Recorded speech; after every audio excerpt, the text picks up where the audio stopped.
Ja, sorry, så er jeg ikke så meget plads på min telefon. Anyway. Ja, det er så delta y, som vi så sætter herover, hvilket vores delta y er jo det her, det bliver til den her del. Og det her, kigger igennem kameraet, det er rigtig godt, kan jeg mærke, bliver til det her over. Så det er vores delta y, der kommer herover, henover delta x. Og det vil vi gerne have ud af parentesen.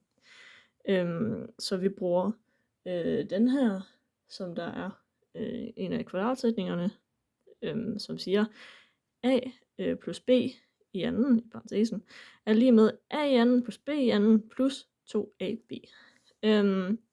Så det siger vi. Vi har vores vores AB, det her stykke. Wow. Som vi så siger vores x0 i anden plus vores delta x i anden plus, ligesom herover 2ab, plus 2 gange x0 gange delta x, og så minus ax0 i anden, som der ikke stod ind i vores parentes, henover over delta x. Ja. Og nu kan jeg se, at min telefontid er ved at løbe ud igen.